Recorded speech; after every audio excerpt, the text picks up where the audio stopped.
Bismillahirrahmanirrahim. Assalamualaikum warahmatullahi wabarakatuh. Alhamdulillah, raditu billahi rabba wa bil islami dina wa bi Muhammadin nabiyya wa rasulah rabbi shrah li sadri wa yassir li amri wa hlul 'uqdatam min lisani yafqahu qawli. Adapun tujuan saya membuat Zoom ini adalah supaya para mahasiswa khususnya yang sudah bisa mengajukan proses menuju seminar proposal supaya bisa mengajukan seminar proposalnya karena asumsinya seperti ini. Mahasiswa itu yang di semester yang mau semester 3 sekarang khususnya itu sudah seharusnya memiliki sebuah proposal tesis ya, punya 3 bab. Seharusnya sudah punya 3 bab berdasarkan Anda berangkat dari mata kuliah metodologi. Di mata kuliah metodologi itu Anda sudah diberikan panduan-panduan untuk mengikuti bagaimana langkah-langkah menulis tesis yang baik dan benar. Jadi yang saya herankan itu kenapa masih banyak yang belum memperbaiki proposalnya itu dan menjadi sebuah proposal yaitu 3 bab yang layak untuk segera disidangkan kepada untuk didaftar seminar hasil. Nah, ini problemnya. Nah, dengan demikian, harapan dari membuat Zoom ini adalah kita semuanya yang sudah mengambil mata kuliah metodologi agar dapat segera mendaftarkan diri untuk dijadwalkan ikut seminar proposal. Nah, di seminar proposal itu yang diminta adalah 3 bab. Kalau kita terlalu banyak memperbaiki, bila Anda sudah ready 3 babnya, kalau kita banyak memperbaiki, itu Anda harus pasti bekerja dari awal, gitu ya. Nah, ini akan sangat-sangat melelahkan. Di sini saya ingin share sesuatu, yakni sebuah contoh ya, sebuah contoh proposal ya, proposal. Ini sebenarnya saya ambil dari tesis seorang mahasiswa yang sudah kelar dan alhamdulillah dia mendapatkan nilai yang sangat baik ya, salah satu yang terbaik yang di yudisium kemarin gitu ya. Nah, dari sini saya sudah minta izin ke beliau. Ini adalah sebuah contoh tesis ya. Nanti kalau bisa mahasiswa yang datang ke prodi untuk mengajukan apa namanya proposal itu kalau bisa jangan dari nol ya. Harus mengikuti langkah ini gitu ya. Nah, tidak ada lagi nanti kita perbaiki di sistematika penulisan. Tidak ada lagi kita perbaiki malah di covernya. Ini covernya sudah ada ini. Tesis yang pertama. Kemudian judul tesis Anda. Ini di sini perlu dikomentari mengenai judul tesis. Judul tesis itu jangan buat judulnya itu seperti judul apa namanya judul opini di koran. Dia juga tidak seperti judul buku gitu ya. Judul itu kriterianya itu salah satunya adalah dia itu judul itu harus membuat orang ketika membaca judulnya tahu ini adalah sebuah tesis. Maksudnya adalah judul itu lengkap dengan tampilannya dia memang sudah mengusung sesuatu yang layak dikaji memang ya. Sesuatu yang memang terkesan penting untuk diteliti. Judulnya itu harus membuat orang langsung maknanya gitu ya. Jadi diasumsikan sebuah judul itu kita tidak lihat lagi. Kita tidak lihat lagi, tidak perlu lagi nanya misalnya kepada orang lain, maksudnya ini dia nulis apa sih gitu ya. Jadi harus langsung clear sebuah judul itu. Jadi judul itu harus membuat orang langsung I catch it gitu ya, I get it gitu. Langsung orang ketemu maksud apa yang mau ditulis tentang apa gitu. Dan karena dia sebuah tesis, harus judul itu membuat orang paham ini ingin menyelesaikan sebuah masalah. Ada sebuah masalah dan dia ingin menyelesaikan sebuah masalah dan bahkan kalau sebuah judul itu seharusnya ada sebuah masalah, kemudian dia ingin menyelesaikan masalah tersebut dan dia telah menemukan solusi dalam mengkaji masalah tersebut gitu ya. Jadi sebuah judul itu harus terkesan ilmiah, membuat orang bisa langsung paham. Ini ada nama kita masing-masing, kemudian ada NIM-nya ini.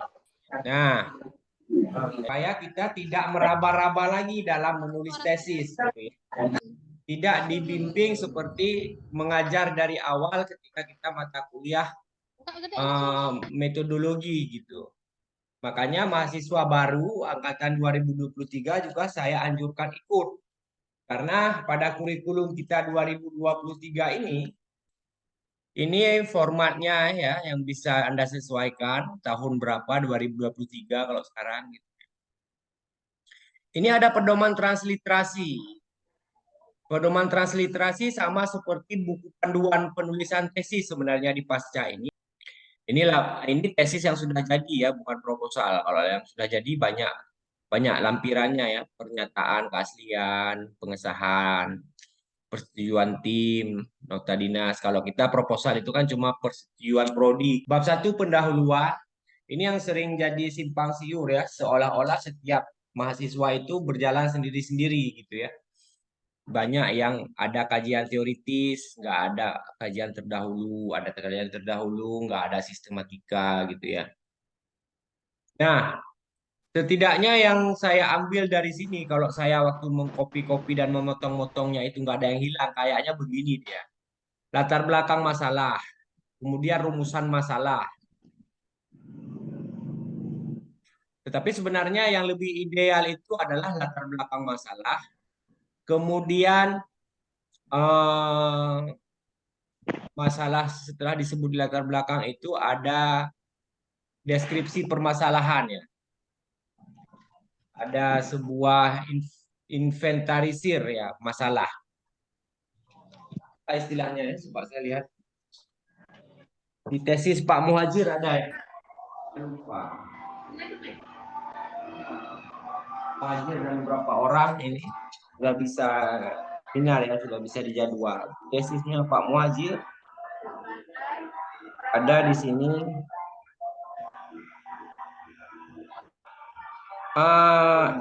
Identifikasi masalah. Beliau membuat B di sini adalah permasalahan gitu ya. B, satu identifikasi masalah. Dari latar belakang yang muncul, masalah itu diidentifikasi menjadi beberapa masalah. Misalnya kita mengidentifikasi menjadi 7 masalah gitu ya. Kemudian permasalahan itu dibatasi gitu ya. Dari 7 masalah yang muncul, kita kan nggak mungkin meneliti semua masalah yang ada gitu ya. Jadi kita batasi masalah pada ya, berdasarkan identifikasi itu misalnya ada 7 atau 5 permasalahan yang berhasil diidentifikasi. Kemudian dibatasi. Pembatasan masalah itu seharusnya semacam sebuah narasi kalimat gitu ya. Untuk menguraikan masalah yang dibatasi itu apa masalahnya gitu. Kemudian baru masalah itu, pembatasan masalah itu dilanjutkan dengan perumusan. Karena kita hanya meneliti sebenarnya dalam tesis itu kita hanya meneliti sebuah masalah saja sebenarnya. Nah, tapi kenapa banyak rumusan masalah itu ada 3 rumusan masalah? Karena satu masalah yang dipilih dari masalah yang sudah diidentifikasi tadi, dia dijabarkan. Makanya lebih banyak itu idealnya itu rumusan masalah itu nomor 1 itu masalah yang lebih umum.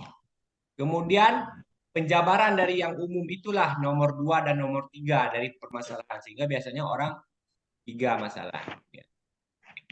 Ini adalah apa namanya? Ini adalah daftar isi gitu ya.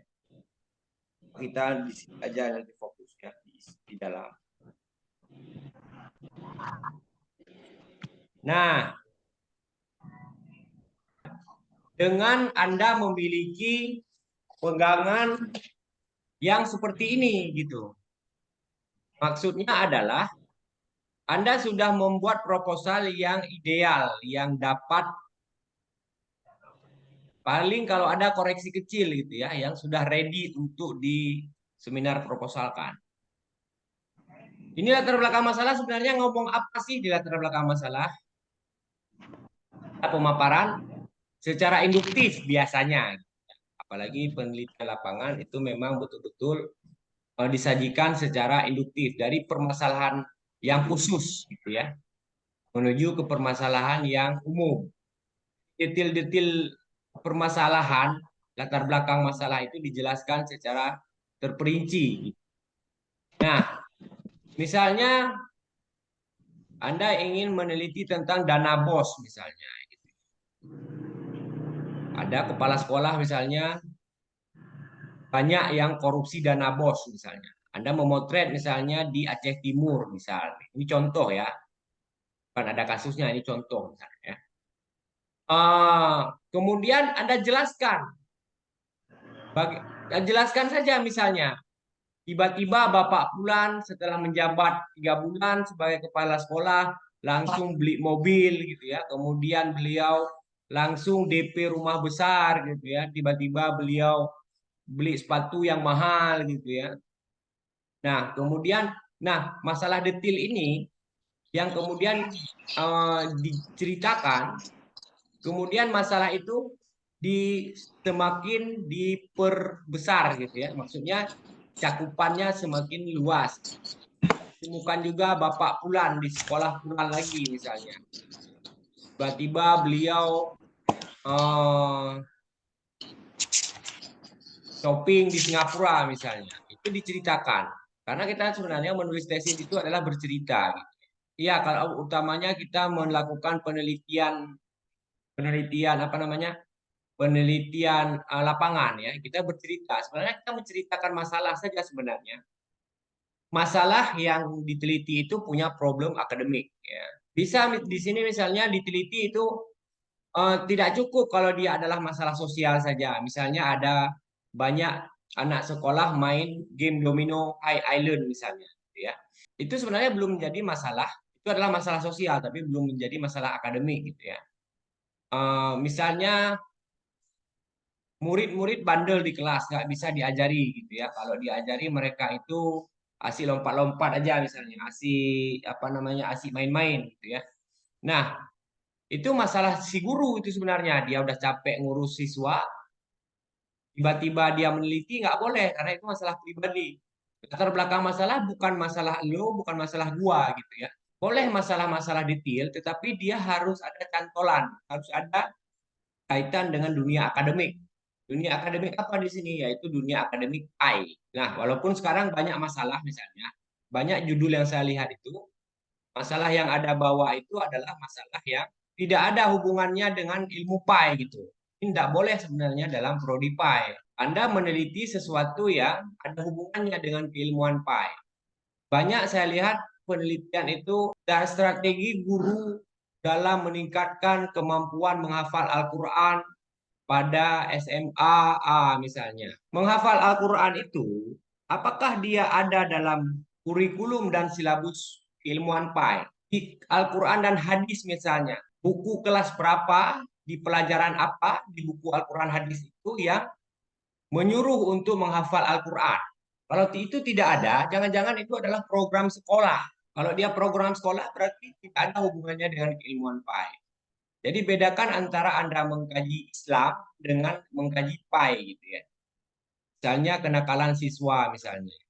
Kemudian terapi psikologi Islam misalnya atau apalagi misalnya yang Anda gunakan. Boleh digunakan kalau dia itu memang berhubungan dengan PAI. Problem yang banyak saya lihat judul itu adalah tidak ada hubungan, kurang mampu menghubungkan antara atau kurang mampu membedakan antara mana yang kajian keislaman secara umum, mana kajian keilmuan pendidikan agama Islam. Pendidikan ada dalam Islam, ada pendidikan dalam Islam. Misalnya Nabi dalam mendidik sahabat misalnya. Ada dalam Islam, ada. Tetapi itu bukan keilmuan PAI. Keilmuan PAI itu adalah bicara tentang ilmu pendidikan agama Islam. Bicara tentang kurikulum, bicara tentang silabus, bicara tentang pengajaran, teori pembelajaran, politik pendidikan PAI, dan sebagainya.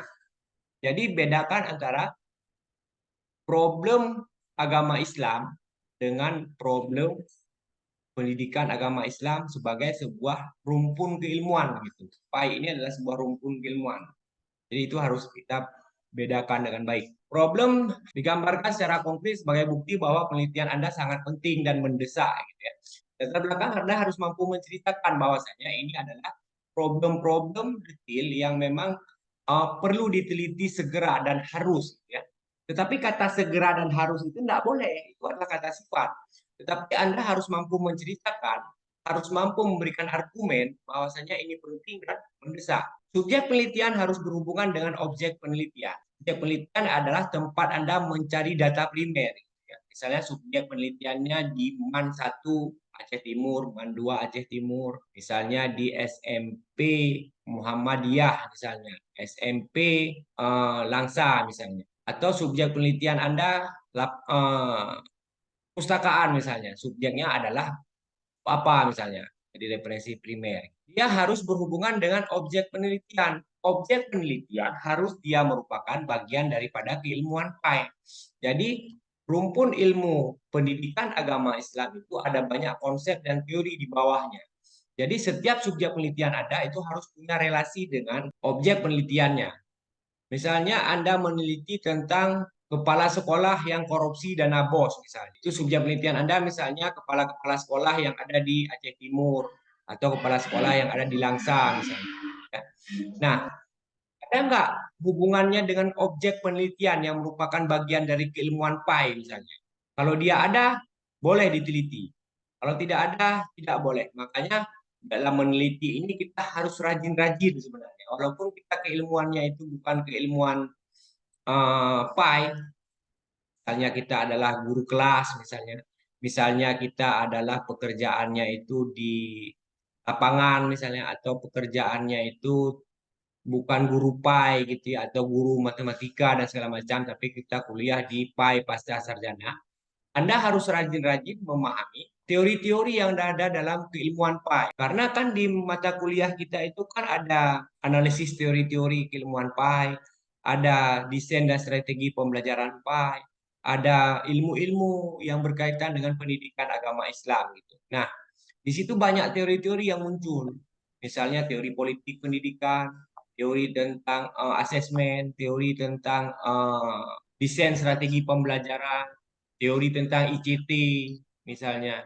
Anda harus rajin-rajin buka teori PAI untuk mengetahui objek penelitian apa saja yang bisa Anda hubungkan dengan problem subjek penelitian gitu. Misalnya ini ada penelitian tentang peran guru PAI dalam mengatasi kenakalan siswa. Peran guru PAI ini masuk ke mana dia?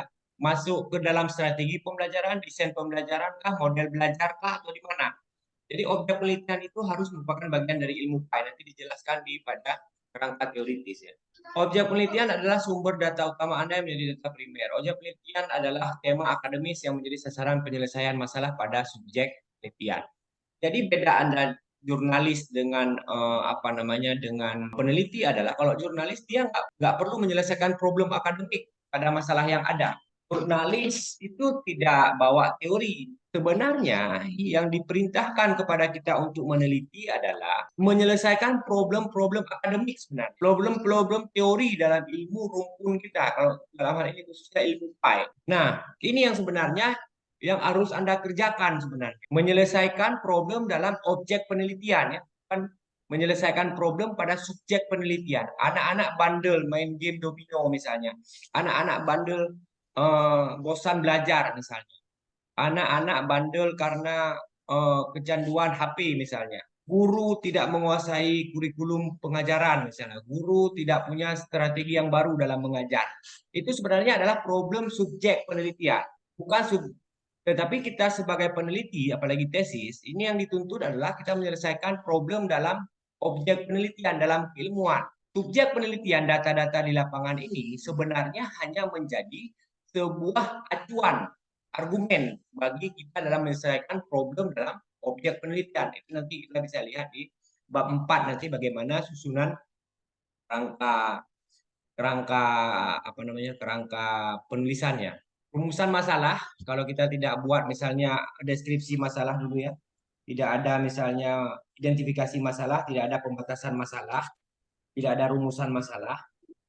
Tapi nanti saya akan berusaha supaya ada nanti permasalahan itu dibagi kepada identifikasi, pembatasan, dan rumusan masalah. Kenapa? Karena masalah itu harus dibatasi, kemudian dirumuskan, kemudian eh, harus diidentifikasi, kemudian dibatasi, kemudian dirumuskan. Tapi sementara kita pakai saja sistem yang ada ini misalnya, yaitu rumusan masalah saja. Rumusan masalah pertama adalah masalah yang umum. Sementara yang kedua dan ketiga adalah pendetilan, mendetailkan, menjabarkan daripada rumusan masalah yang pertama. Sebenarnya masalah kita satu saja sasaran tembaknya sebenarnya, tapi kita bagi ke dalam beberapa pembagian lagi. Nah, di sini makanya kenapa satu rumusan masalahnya? Karena memang dia berangkat dari pembatasan masalah. Apanya yang dibatasi? Masalah-masalah yang sudah diidentifikasi tadi, dibatasi. Setelah dibatasi, baru dirumuskan dia. Nah, kemudian tujuan menyesuaikan dengan rumusan masalah ya, poin-poin yang ada. Tujuannya, kemudian kegunaannya secara teoritis apa? Secara teoritis, kenapa perlu sekali kegunaan teori? Itu ada teori apa aja? Nah, di situ. Politik pendidikan ada, politik pendidikan PAI tentu ada misalnya. Kemudian ada apa lagi? Evaluasi pembelajaran ada, evaluasi pembelajaran PAI tentu ada. Apalagi sistem manajemen mutu pendidikan ada, sistem manajemen mutu pendidikan PAI juga ada. Itu bagian dari teori-teori yang menjadi objek penelitian kita. Makanya di sini sering diminta penggunaan teoritis dulu karena memang sumbangan utama kita itu ya untuk ilmuwan itu sebenarnya. Tujuan utama kita bukan untuk mengetahui berapa orang misalnya di Aceh Timur anak sekolah itu yang main game skater, bukan untuk mengetahui berapa orang yang bosan belajar di Langsa misalnya. Bukan itu yang ingin kita ketahui. Berapa orang misalnya di Aceh Tamiya, sekolah bulan misalnya, gurunya itu tidak menguasai inovasi pembelajaran.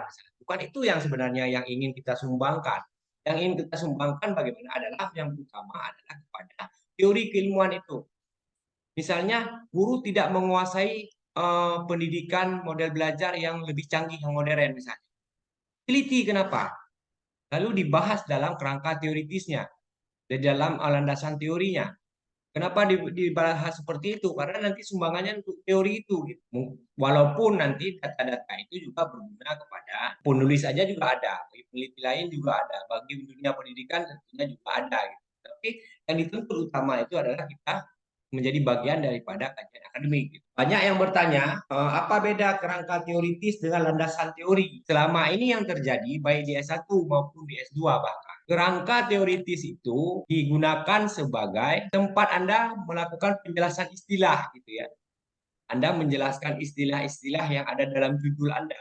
Sebenarnya seharusnya kita juga ada bagian penjelasan istilah supaya istilah yang Anda maksudkan di dalam tesis Anda itu, di dalam judul-judul, keyword-keyword yang ada dalam judul Anda itu tidak ngambang, gitu, bisa diperjelas lebih baik. Itu perlu juga. Tetapi yang sebenarnya fungsi kerangka teoritis itu adalah sebenarnya adalah supaya Anda mengambil bagian objek penelitian mana dalam teori-teori ilmu PAI gitu. Teori yang ada dalam studi Anda. Misalnya Anda hukum keluarga Islam misalnya ya, mungkin analogi lain lebih mudah dipahami. Dalam hukum keluarga Islam itu ada teori tentang perkawinan, ada teori tentang hadanah, ada teori tentang sakinah misalnya, ada teori tentang perceraian, ada teori tentang warisan, ya. Nah, itu dalam keilmuan apa? Hukum keluarga Islam, ya. Dalam PAI ada apa aja? Ada desain strategi pembelajaran, ada evaluasi kurikulum, ada asesmen pendidikan, ada politik pendidikan, ada manajemen mutu pendidikan, gitu ya, ada desain pembelajaran, gitu ya.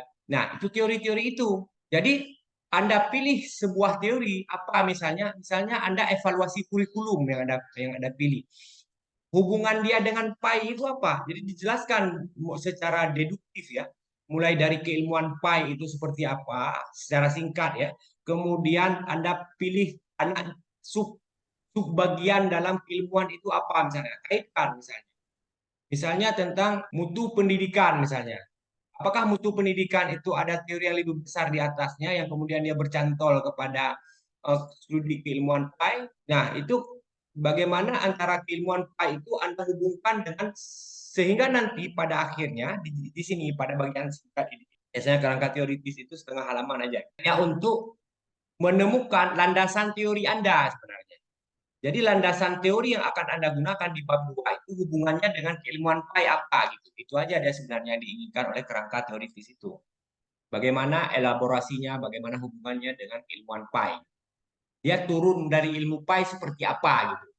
Nah, itu pentingnya. Sehingga nanti bab 2 sebenarnya adalah landasan teori, bukan kerangka teoritis. Jadi bedakan kerangka teoritis susunan dari namanya juga kerangka kan. Kerangka kan susunan-susunan daripada teori itu. Bagaimana teori PAI berhubungan dengan landasan teori Anda. Sehingga pada akhirnya Anda memilih teori apa gitu. Nah, teori yang Anda pilih itu nanti Anda jabarkan di bab 2 gitu. Kenapa penting kajian terdahulu? Karena secara akademik itu ada istilah berdiri di bahu raksasa yang pertama. Jadi kita itu tidak mengkaji sesuatu yang turun dari langit. Yang kita kaji adalah sesuatu yang punya kerangka keilmuannya. Jadi yang perlu kita kaji terdahulu adalah orang meneliti tentang, makanya fokus pada teori yang digunakan orang. Fokus pada kerangka kajian terdahulu ini Anda harus lebih fokus pada objek penelitian yang merupakan bagian daripada keilmuan PAI. Ini yang perlu dikaji yang terdahulu. Kenapa? Karena kajian terdahulu itu kadang-kadang sudah memberikan sumbangan-sumbangan kepada keilmuan, pada teori-teori ilmuwan PAI. Nah, sementara posisi Anda dalam ranah teori itu apa posisi Anda gitu? Anda ngambil posisi apa? Atau misalnya ada teori tentang kurikulum pendidikan, misalnya orang mengkaji kurikulum pendidikan yang menjadi fokus mendapatkan argumen dia di SMP A misalnya atau di MSN A misalnya.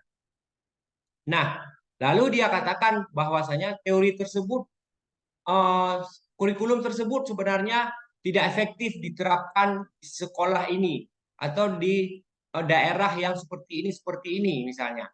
Nah, lalu yang lain mengatakan itu efektif gitu, membantah teori yang awal. Nah, kemudian Anda datang itu sumbangan Anda apa?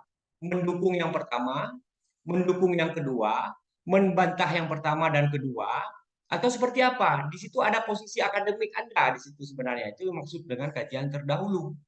Bukan mengkaji beberapa orang yang sudah mengkaji kurikulum di mana gitu. Bukan itu sebenarnya diskusi yang diinginkan dalam kajian terdahulu. Yang diinginkan adalah ingin mengambil posisi di bidang apa, di bagian apa dalam kajian terdahulu. Misalnya orang mengkaji tentang kurikulum misalnya. Misalnya sekarang kurikulum merdeka ada yang meneliti. Bagaimana sumbangan penelitian Anda untuk kurikulum merdeka? Apa yang perlu diperbaiki dalam kurikulum merdeka? Apakah kurikulum merdeka itu cocok? Apakah kurikulum merdeka itu masih ada yang perlu dipercaya? Itu sumbangan Anda sebenarnya. Sumbangan akademik Anda yang Anda buktikan melalui subjek penelitian Anda itu sebenarnya. Jadi bedakan subjek dan objek penelitian. Subjek adalah tempat Anda mencari data, objek penelitian adalah sasaran keilmuan Anda yang menjadi landasan teori Anda. Ya, dalam ini masih dalam ini ya dalam kajian terdahulu Anda harus perlu menentukan posisi akademik Anda di mana dan apa pentingnya penelitian Anda itu ada harus dijelaskan dari awal dari kajian terdahulu. Jadi kajian terdahulu bukan cuma menginventarisir apa namanya penelitian-penelitian orang, bukan itu sebenarnya. Dia mendiskusikan teori, mendiskusikan konsep-konsep, mendiskusikan fokus objek penelitian, dan ada posisinya di mana gitu. Sistematika pembahasan sebagaimana yang ada bab 1 gitu ya. Bab 2 landasan teori. Ketiga metodologi, keempat pembahasan. Nah, sebenarnya di Pasca ini sangat sederhana sistemnya. Tidak ribut sebenarnya. Bab 4 hanya pembahasan, dibagi kepada 3. Biasanya Anda menggunakan itu sebagai A. Deskripsi lokasi, B. Hasil penelitian yang Anda temukan di lapangan, C. Analisisnya. Kan itu saja sederhana. Nah, setelah Anda tentukan teori Anda pada kerangka teoritis tadi, kemudian Anda memfokuskan landasan teori Anda apa misalnya? Teori tentang evaluasi pembelajaran kah? Teori tentang kurikulum kah? Jadi bab 2 landasan teori ini bukan penjelasan panjang daripada istilah-istilah yang Anda gunakan di judul. Bab 2 ini betul-betul menjelaskan tentang teorinya. fokus kajian akademik Anda sebenarnya. Jelaskan dimensi ontologis, epistemologis, dan aksiologis daripada teori itu. Seperti apa dia teorinya itu sebenarnya. Nanti Anda bisa mendiskusikannya. Jadi ini juga menjadi kerangka acuan Anda untuk menganalisis data yang Anda kumpulkan di lapangan nanti. Kalau ada penelitian kualitatif lapangan. Gitu. Kalau kita pustaka tentu kita harus pakai buku referensi primer ya. Misalnya Al-Zarnuji, peneliti Al-Zarnuji. Jangan pakai terjemahan, gitu ya. Harus pakai buku Arabnya langsung. Gitu. Meneliti siapa misalnya Al-Mawardi, menghubungkan pemikiran Al-Mawardi dengan politik pendidikan misalnya. Kayak buku Al-Mawardinya itu yang buku referensi Arab. Misalnya mengkaji pemikiran Al-Atas misalnya tentang konsep ta'dib misalnya. Jangan pakai buku terjemahannya, pakai buku yang Inggrisnya ya. Kalau ta'dib itu ditulis dalam bahasa bahasa Melayu ya. Tapi banyak pemikiran Al-Atas itu ditulis dalam bahasa Inggris seperti Aims and Objective Islamic Education misalnya. Kan pakai bahasa Inggris. Ya. Jadi Anda harus pakai referensi primer. Kalau Anda tidak gunakan referensi primer untuk mengkaji kajian pustaka dan itu menjadi data utama, itu nggak boleh. Nah, metodologi ini adalah yang saya kutip dari mahasiswa tadi yang saya sebutkan. Salah satu mahasiswa terbaik. Saya minta izin untuk mengambil kerangka tesis dia. Kemudian saya isi dengan apa-apa yang perlu ditulis sebenarnya ini. Jadi saya pinjam kerangka dia. Metode penelitian merupakan satu faktor penting dalam penelitian ilmiah. Jadi kita cang panah dulu ya. Cang panah dulu, bilang dulu secara konseptual gitu ya. Kemudian menjelaskan apa itu penelitian kualitatif gitu ya, kalau Anda kuali gitu ya.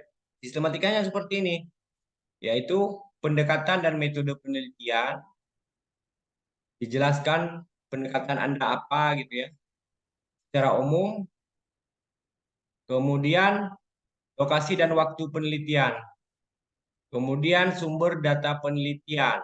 Sumber data adalah misalnya jelaskan dulu secara teoritis, lalu kemudian jelaskan sumber data Anda apa gitu. Karena Anda kan penelitiannya sudah jelas apa dan di mana gitu ya. Jadi jelaskan dulu hal gambaran umumnya, gambaran teoritisnya, lalu jelaskan tentang detail daripada penelitian Anda gitu ya.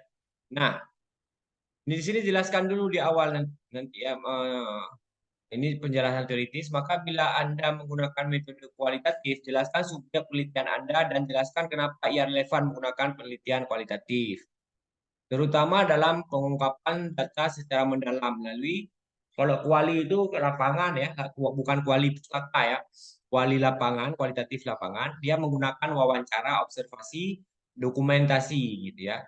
Lalu jelaskan secara singkat dulu ya, karena ini di awal, wawancara dengan siapa saja, berapa orang, siapa aja, observasi kemana aja, berapa lama, gimana cara observasinya, kemudian dokumen yang Anda kumpulkan apa aja gitu.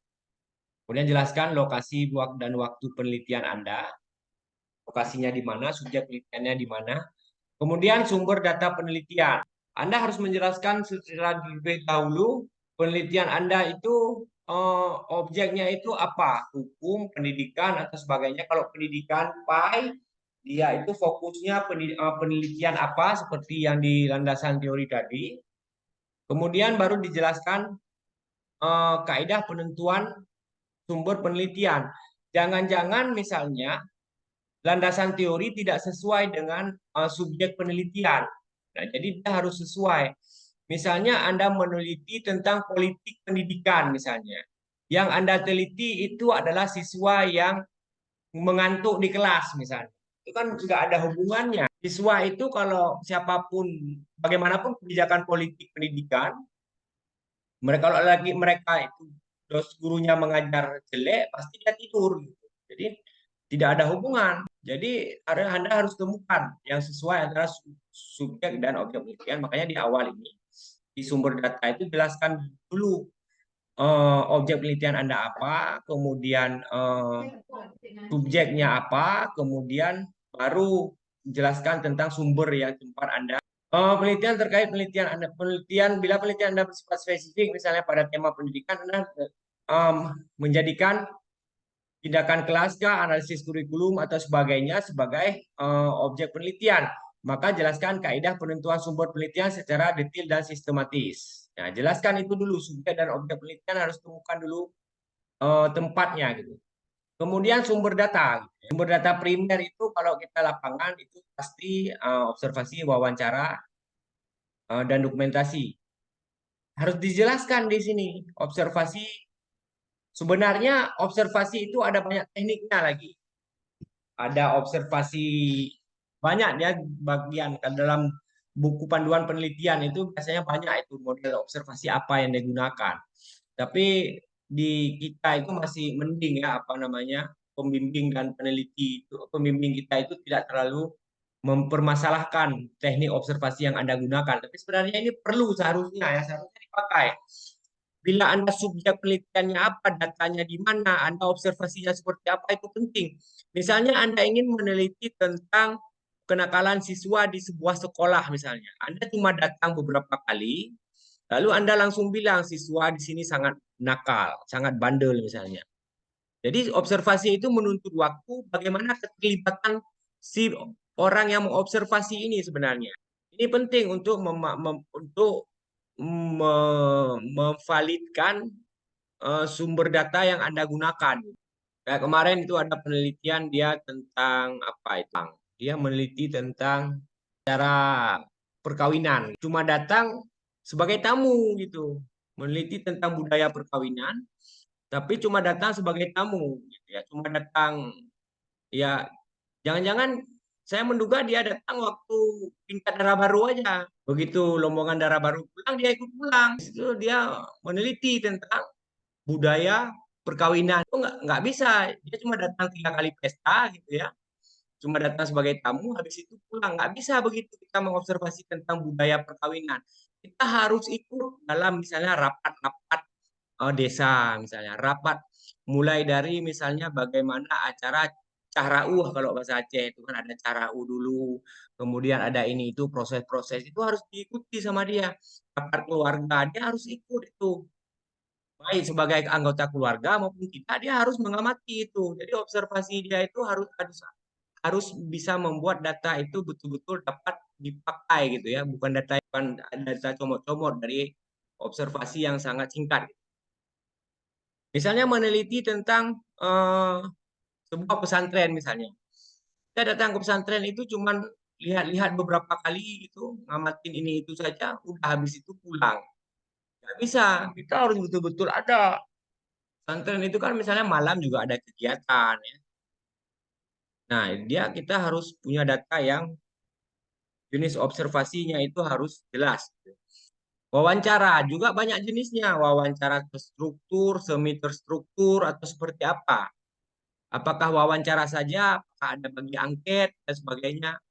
Ini harus harus diperjelas wawancara seperti apa. Siapa saja yang Anda wawancara harus jelas. Nah, di sini jelaskan di sini. Jelaskan kemudian sumber data sekunder. Nah, tapi nanti di bawah ya waktu pengumpulan data yang lebih detail ya. Sumber data sekunder adalah misalnya kita meneliti tentang politik pendidikan misalnya.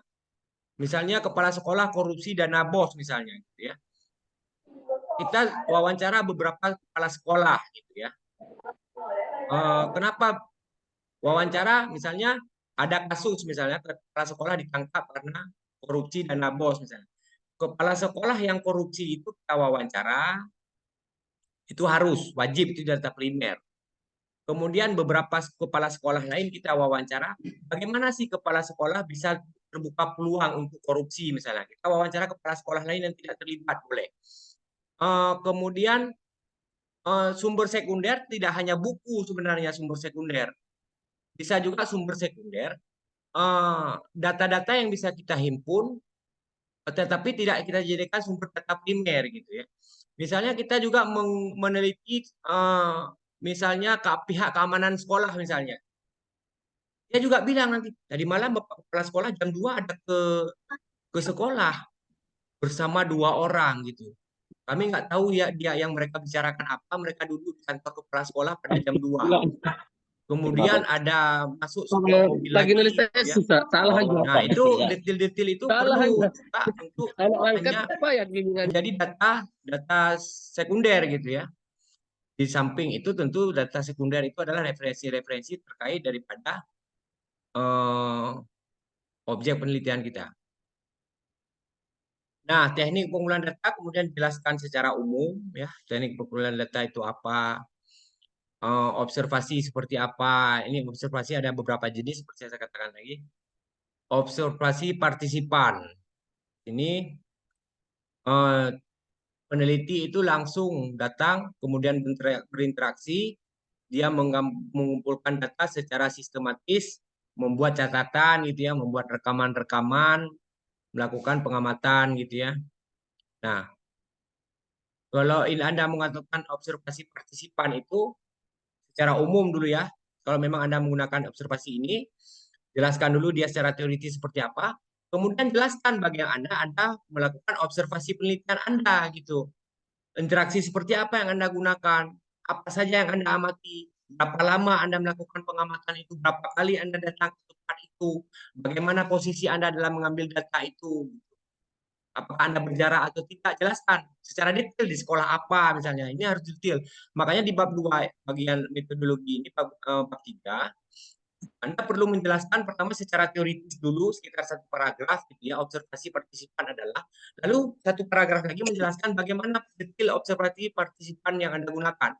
Karena subjek penelitian Anda sudah jelas, Anda meneliti apa, siapa dan di mana sudah jelas, jadi jelaskan bagaimana Anda melakukan observasi itu, di mana gitu. Itu penting sekali.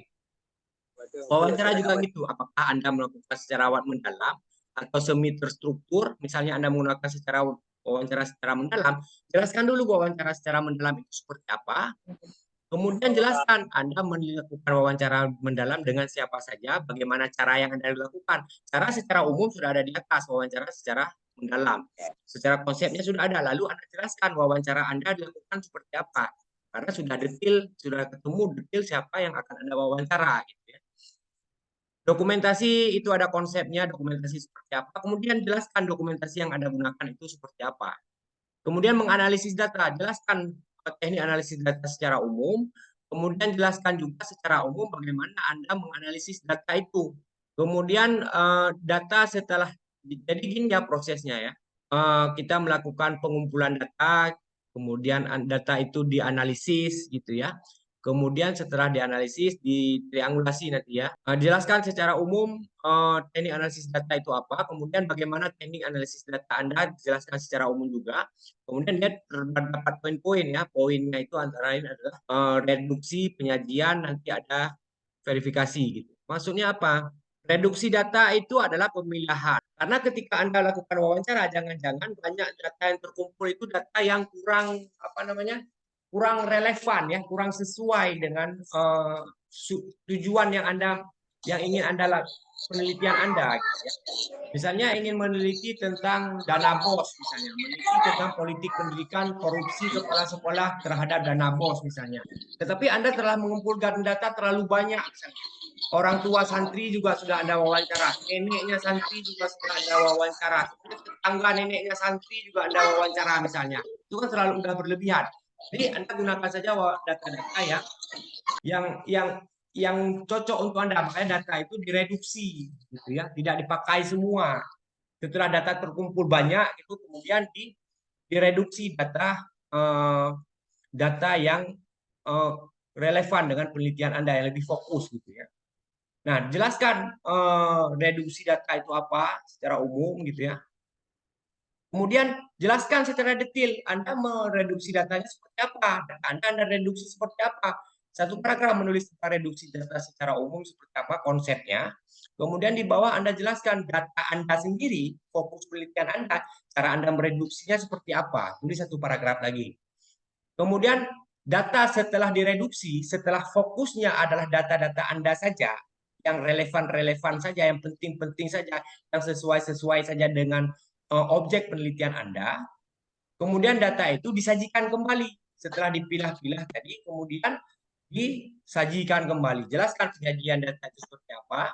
Lalu kemudian jelaskan bagaimana Anda menyajikan data Anda. Nah, setelah disajikan kemudian diverifikasi. Data setelah direduksi, kemudian disajikan ulang data-data yang fokus, kemudian dia diverifikasi, dicek kembali tentang biar data itu lebih terang gitu ya. Biar data itu lebih fokus, biar data itu lebih terpercaya, yang tentunya nanti menuntut Anda untuk melakukan triangulasi. Jelaskan dulu secara umum satu paragraf aja bisa sebenarnya. Verifikasi data itu sebenarnya apa? Verifikasi data merupakan langkah ketiga dalam proses analisis. Data yang masih kabur diragukan, kemudian diperiksa, diuji kembali, dikaji kembali untuk mendapatkan data yang lebih tetap gitu ya. Nah, data yang sudah disajikan ini setelah melewati 3 langkah, yaitu direduksi, kemudian disajikan ulang, sajikan, kemudian diverifikasi. Langkah selanjutnya apa dalam penelitian? Ini ada skema ini. Baru dicek keabsahannya. Beberapa cara di sini dilakukan ya. Nah, ada 3 langkah untuk mengecek data itu sah atau tidak gitu ya. Yang pertama, perpanjangan keikutsertaan. Misalnya kita sudah melakukan penelitian, misalnya observasi, meneliti kenakalan siswa pada pondok pesantren A misalnya gitu ya. Dan ditemukan ternyata bullying di pondok pesantren itu kuat misalnya. Data-data sudah Anda sajikan, sudah Anda lakukan 3 proses tadi, sudah kuat data Anda. Tetapi Anda tetap datang lagi ke lokasi, Anda cek-cek lagi gitu ya, Anda pastikan lagi data yang sudah saya sajikan ini betul atau tidak gitu ya. Nah, makanya jangan-jangan waktu saya teliti selama 3 bulan itu lagi musim hujan aja misalnya. Sering terjadi kasus pencurian misalnya di pesantren misalnya. Salah satunya adalah banyak santri kehilangan selimut misalnya gitu. Lalu Anda cek lagi gitu setelah lewat 3 bulan musim hujan lewat gitu ya. Dan ternyata di sana ditemukan selimut nggak hilang lagi gitu misalnya gitu ya. Ternyata karena memang anak-anak nggak kedinginan lagi gitu di pesantren gitu ya. Mereka malah bagi-bagi selimut misalnya kepada warga sekitar misalnya gitu ya contohnya ya. Nah, itu pentingnya kita melakukan teknik absahan data. Kemudian orang-orangnya kita ajak ngobrol lagi ya, misalnya tadi wawancara mendalam, sekarang nggak usah mendalam, diajak ngobrol lagi orang-orang yang diwawancara sebelumnya gitu.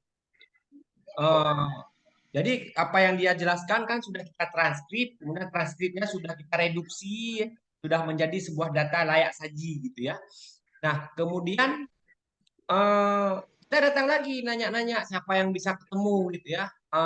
Misalnya kita di pondok pesantren itu meneliti 3 orang misalnya gitu ya. Di pesantren A 3 orang, B 3 orang, C 3 orang, atau A 9 orang, C 9 orang, D 9 orang. Nanti waktu kita melakukan cek ulang, kita tanya lagi secara sepintas gambaran-gambaran. Jadi jangan-jangan dia mengkoreksi, jangan-jangan dia ada yang lupa waktu diwawancara kemarin gitu ya. Jangan-jangan waktu diwawancara kemarin dia terlalu banyak tensinya misalnya. Misalnya dia diturunkan jabatan oleh Bapak Yayasan misalnya. Jadi dia dalam ngasih datanya banyak yang nggak benar dia ngasih data kemarin. Gitu ya. Cenderung menjelek-jelekkan pesantrennya gitu. Sekarang dia dikasih jabatan yang bagus, jadi dia lebih menjadi pesantrennya. Jadi dicek ulang itu orang-orang yang kita wawancara juga gitu, diajak obrol lagi kalau ya secara mendalam gitu ya. Nah, kemudian ketekunan pengamatan yang kadang-kadang kita dalam mencari data pada awal itu ada hal-hal yang kita lewatkan misalnya anak pesantren jadi bullying misalnya. Kemudian ada dimensi-dimensi yang kita lupa untuk kita periksa misalnya, lupa kita observasi misalnya. Nah, itu bagaimana? Itu perlu kita cek lagi dengan teknik ketekunan pengamatan. Kemudian adalah teknik triangulasi. Triangulasi adalah pendekatan terhadap pengumpulan data dengan mengumpulkan bukti secara seksama berbagai sumber yang berbeda. Kita istilahnya triangulasi ini kan cross check ya, cross check ya. Ada siswa bilang begini-begini. Misalnya dia bilang pamongnya jahat misalnya, sering ngasih hukuman berat-berat misalnya gitu ya. Kalau kita menelitinya di pesantren gitu ya. Nah, kemudian pamongnya kita tanya juga. Kemudian yang lain itu kita tanya juga.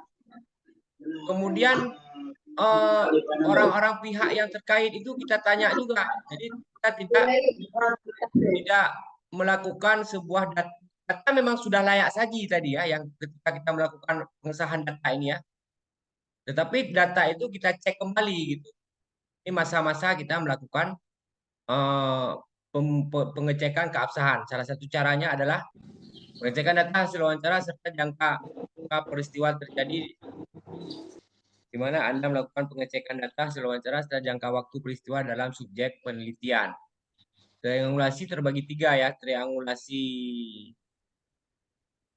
sumber, tekniknya, Anda cek lagi teknik yang Anda gunakan dalam pengumpulan data di awal sudah betul atau belum gitu ya. Kemudian terakhir adalah triangulasi waktu gitu ya. Karena kadang-kadang dalam waktu tertentu bisa memberikan hasil yang berbeda. Ini sebenarnya triangulasi ini dia satu kali kerja dia, tetapi kadang dimensi konseptualnya ini yang berbeda-beda.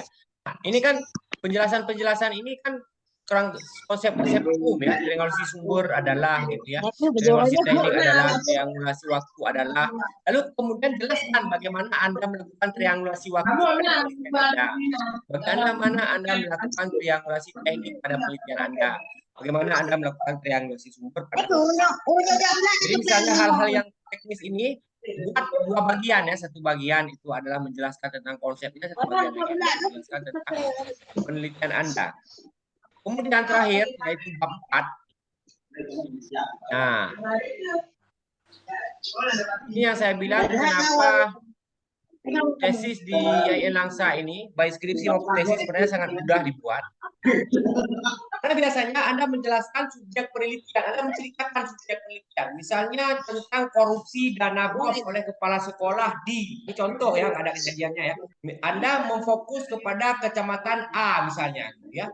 Anda jelaskan, misalnya Madrasah Aliyah A misalnya. Anda jelaskan kondisi Madrasah Aliyah yang ada di kecamatan A. Anda jelaskan tentang detail-detail.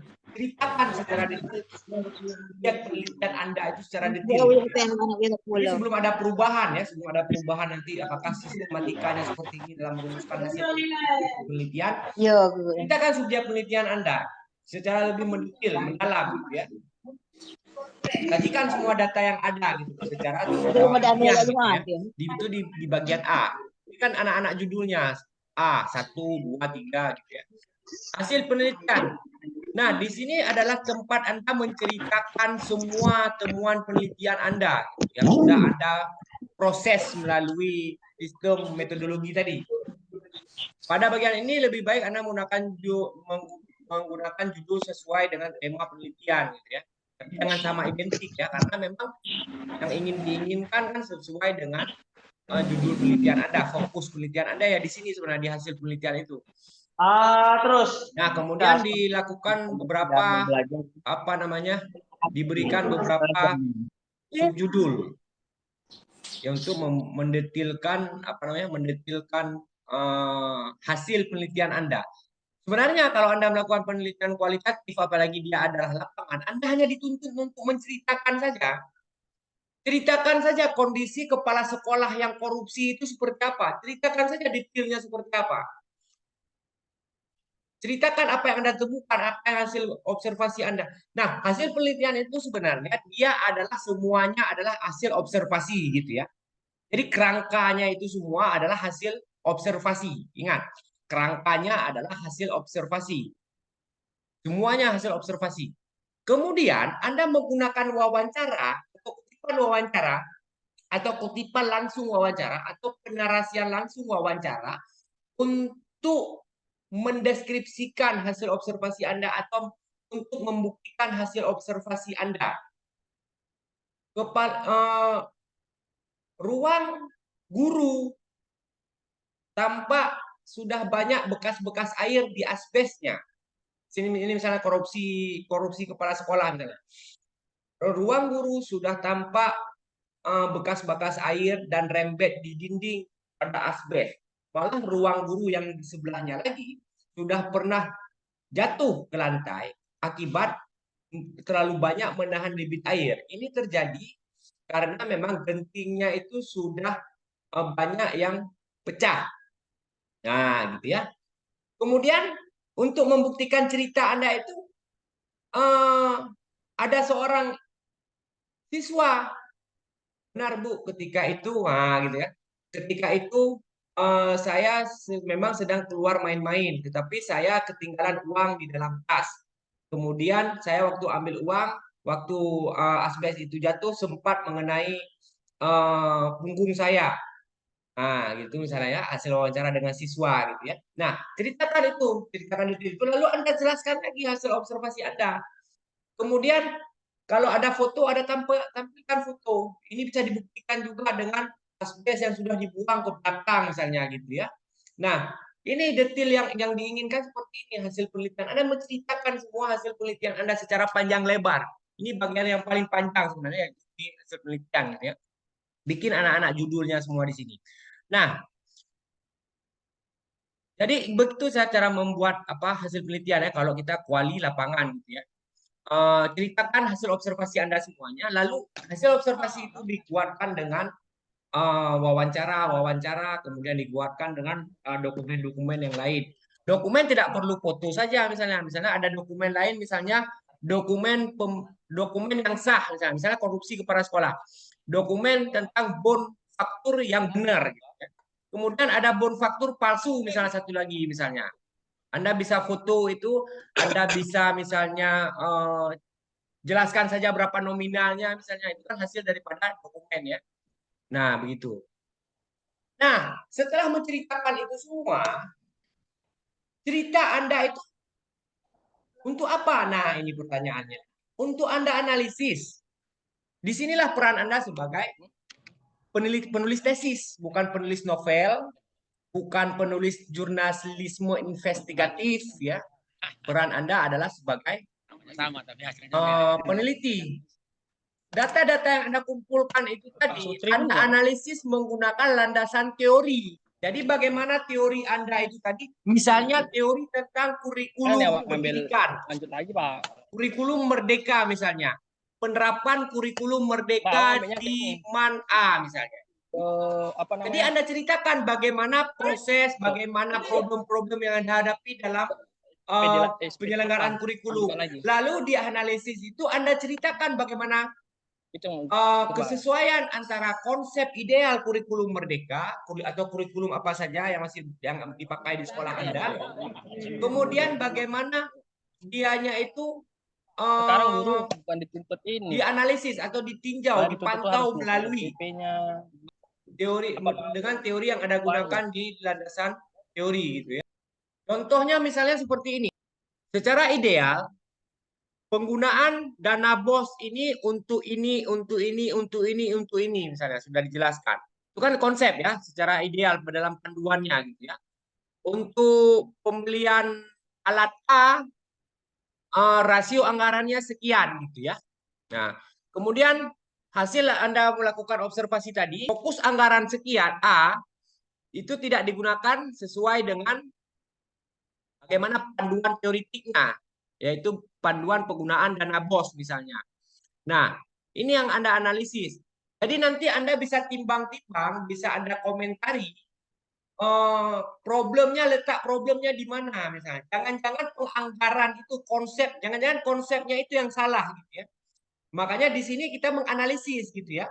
Dengan temuan lapangan kita mendialogkan antara temuan lapangan kita dengan hasil dengan teori yang kita gunakan tadi. Misalnya kita menggunakan teori tentang evaluasi kurikulum misalnya. Sistem evaluasi kurikulum, mekanisme evaluasi, proses evaluasi, itu ada konsepnya. Konsep itu sudah dijelaskan. Kemudian bagaimana konsep evaluasi itu digunakan oleh kepala sekolah atau siapapun misalnya dalam melakukan evaluasi pendidikan dan pengajaran. Jangan-jangan ada yang melanggar daripada konsep evaluasi itu. Jangan-jangan kenapa dia melanggar konsep itu? Pelanggaran atau tidak melanggarnya itu kan ditemukan diceritakan di hasil penelitian. Jangan-jangan ada problem dengan konsepnya. Seharusnya konsepnya tidak begini, tapi begini. Makanya si ini maka di sini ada kajian teoritiknya, ada kajian dialog akademiknya. Dalam penelitiannya sebelumnya sudah pernah menceritakan bahwasanya seharusnya langkah-langkah asesmen itu harus begini-begini. Tetapi kadang-kadang kalau menggunakan cara seperti ini, maka akan menghasilkan proses yang lama misalnya, akan menghasilkan masalah di lapangan. Sehingga sipulannya lagi, referensi lagi kita pakai. Menawarkan seperti ini. Lalu Anda ceritakan di akhir itu nanti, tawaran Anda seperti apa? Berdasarkan data lapangan yang Anda dapatkan, data lapangan yang Anda sudah temukan pada hasil penelitian tadi, bisa berperan apa dalam teori itu tadi, dalam konsep penelitian. Itu yang membuat Anda sebagai seorang magister sebenarnya. Gitu. Yang membuat Anda layak menyandang gelar magister. Karena Anda sudah menjadi orang yang berkontribusi dalam dunia akademik. Makanya pembagian di pasca ini saya lihat hasil dan pembahasan itu sederhana, subjek penelitian, hasil penelitian dan cerita panjang lebar, kemudian Anda analisis apa yang sudah Anda temukan di hasil penelitian, dianalisis menggunakan apa? Menggunakan teori. Nah, disitulah Anda punya peran dalam teori, gitu ya. Kadang-kadang Anda mempertanyakan teori itu, kadang-kadang Anda memberikan sumbangan, harusnya dipercaya dengan ABC gitu, teori itu. Bagaimana Anda bisa menawarkan diskusi, menawarkan dialog, menawarkan solusi kepada teori berdasarkan temuan Anda di lapangan yang sudah Anda ceritakan di hasil penelitian. Seperti itu sebenarnya idealnya menulis sebuah tesis. Sebenarnya kita bisa mix method ya. Tetap pengumpulan datanya itu kalau orang mix method itu biasanya menggunakan pengumpulan datanya itu secara kuantitatif, kemudian pengumpulan datanya itu kemudian analisisnya itu secara kualitatif gitu ya. Itu kalau mix. Misalnya meneliti tentang pengaruh permainan game online terhadap motivasi siswa ya. Nah, untuk mengetahui pengaruh itu wajib menggunakan kuantitatif. Kalau pengaruh kita ambil gitu ya. Kalau pengaruh itu harus kuantitatif mengambil datanya gitu. Untuk mendapatkan apa? Untuk mendapatkan hasil daripada pengaruh itu.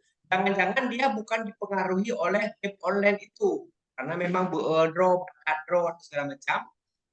Nah, tetapi kalau kita ingin mengetahui pengaruhnya, itu pakai kuanti supaya jelas dampak daripada pengaruh itu.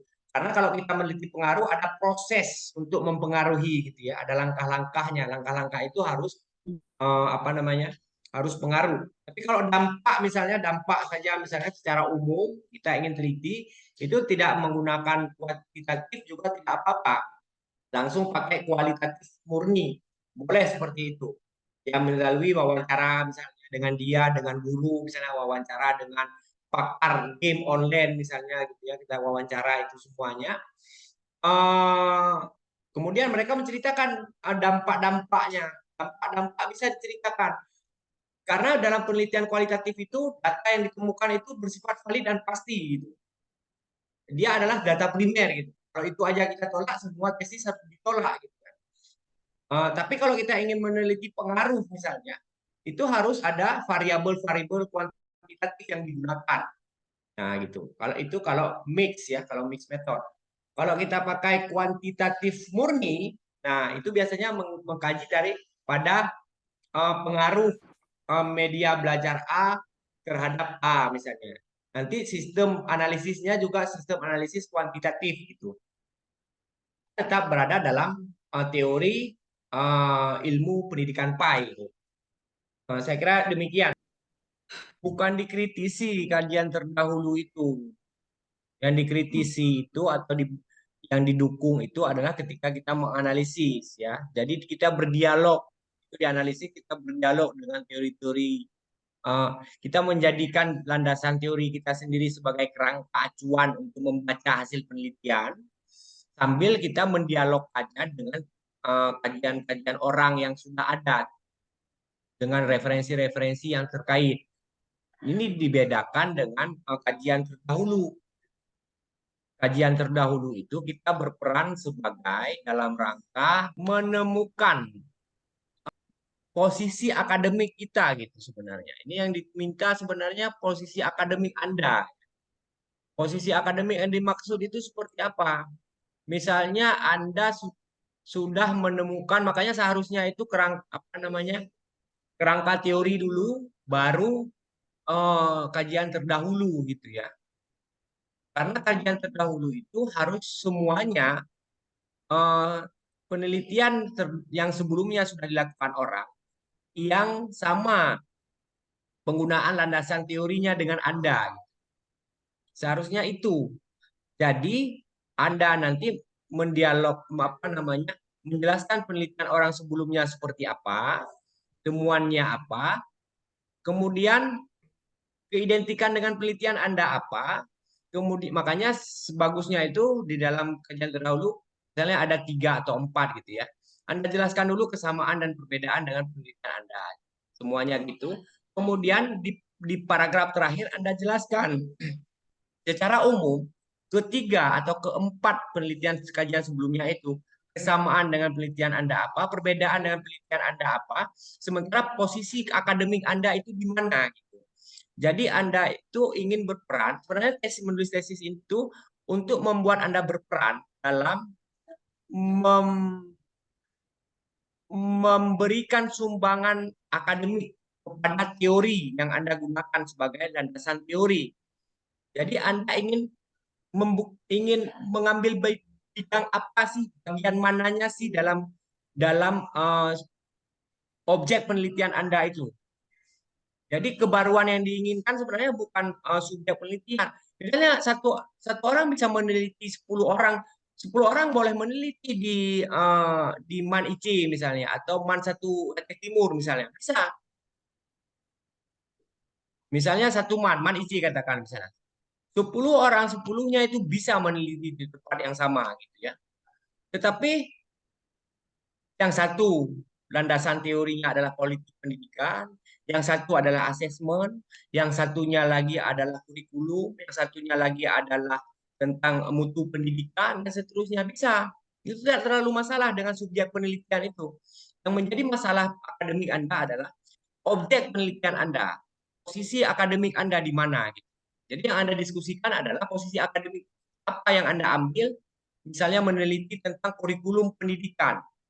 Kebaruan Anda apa dalam teori kurikulum pendidikan itu dibandingkan orang-orang sebelumnya meneliti tentang kurikulum pendidikan?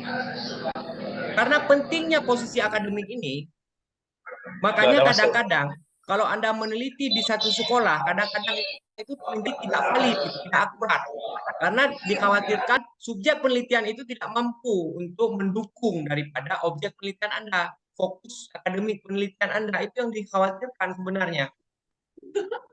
Makanya banyak dosen itu mewanti-wanti ya mahasiswa untuk tidak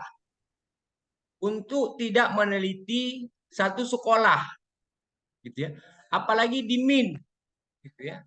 Karena kadar daripada pengkajian keilmuan di MIN itu atau di SD misalnya ada PAI juga kan. Itu sangat sedikit itu. Kadar keilmuan PAI-nya itu sangat sedikit. Kalaupun Anda sangat rendah, karena memang itu untuk anak sekolah rendah kan. Dulu kan sekolah rendah dibilang kan SD sama MIN kan. Perhatikan kurikulum pendidikan agama Islam itu belajar apa di MIN?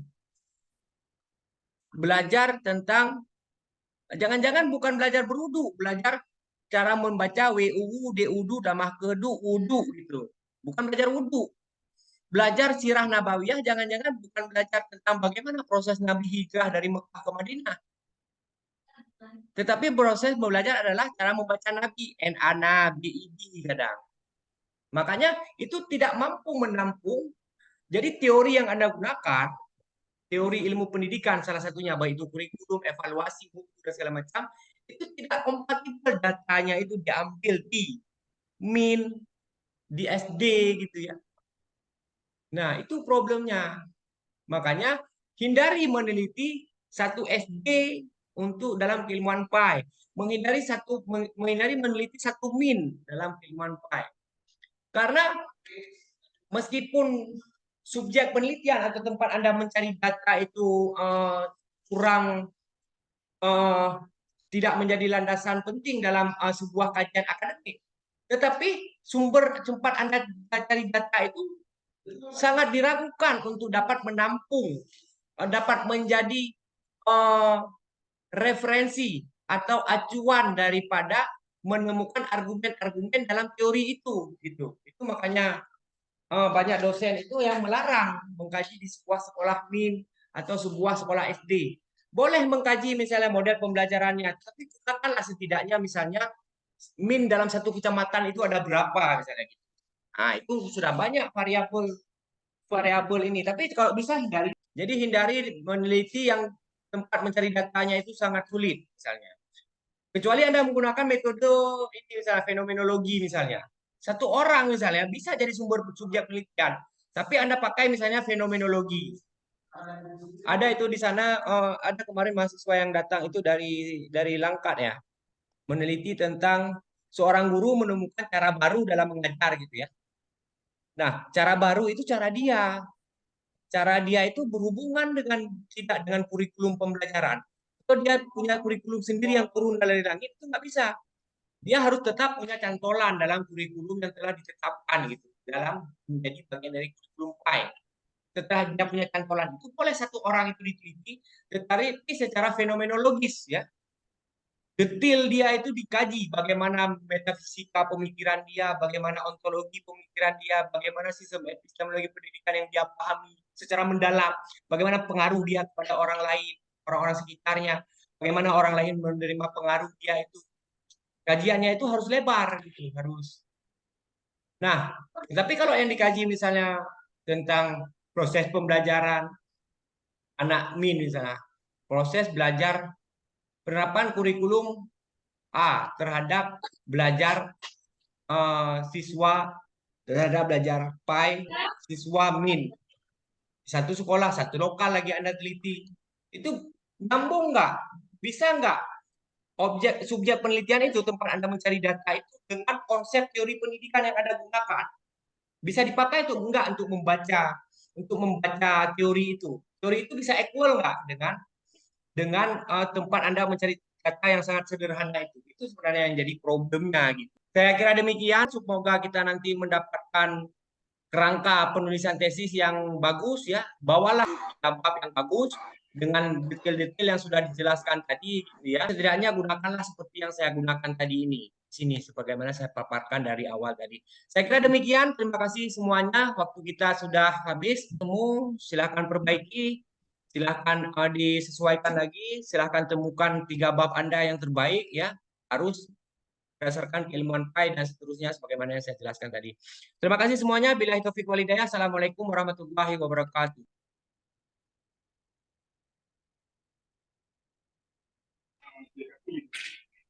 Tanya